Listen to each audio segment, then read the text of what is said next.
Alors, dans cette séquence, on va chercher à voir quelle va être l'asymptote verticale de f, parce qu'on a une valeur qui ne sera pas définie. Si je prends ici, si vous prenez x égale 2, si vous faites 2 fois 2, 4 moins 4, on a un dénominateur qui fait 0. Ça voudra dire que la courbe, elle va plonger en 2 d'un côté, vers moins l'infini, et elle va aller vers plus l'infini de l'autre.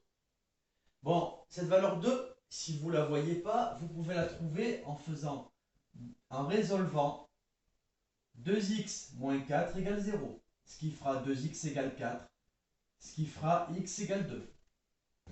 Donc on cherchera la limite en 2 moins, la limite en 2 plus. Pour ça, on va faire le tableau de signes de ce terme-là. Alors attention, le moins 3 qui est en haut va semer la pagaille. Donc, pour avoir le bon signe à gauche, le bon signe à droite, on va se débarrasser de ce moins-là en disant que, bien tout simplement, on va enlever ce moins et changer le signe de tout ce qu'il y a en bas. Voilà, très important. Donc là, une fois qu'on a fait ça, on se fiche complètement du haut. C'est le bas qui va nous intéresser. Donc là, je vais faire tout simplement un petit tableau de signes.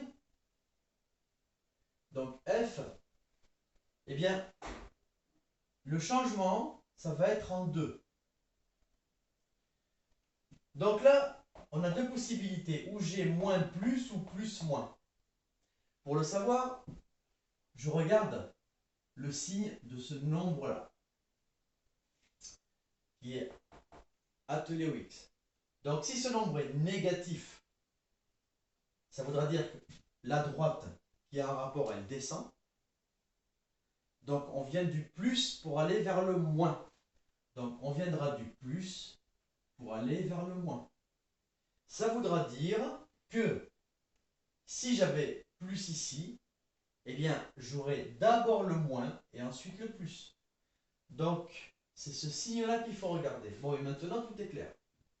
La limite de f en 2 moins, eh bien en 2 à gauche, eh bien là on voit que ça va aller vers plus l'infini. Et en 2 à droite, la limite en 2 à droite, ça va aller vers moins l'infini. Alors ça, on peut l'interpréter maintenant par une courbe, enfin une partie de courbe. Parce que si je fais une partie de courbe en 1, 2, eh bien en 2, j'ai une asymptote. Bon, qu'est-ce que je peux dire? C'est qu'à gauche de 2, ma fonction, elle va tendre vers plus l'infini. Et à droite de 2, elle va plonger vers moins l'infini. Voilà, c'est tout ce que je peux en déduire.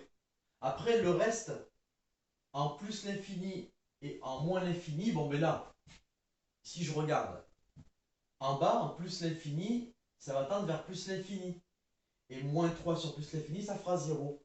Donc, que je fasse en plus l'infini ou en moins l'infini, ce terme-là va tendre vers 0. Donc là, on aura, ça va se coller en 0. Et de l'autre côté, pareil, il va se coller en 0.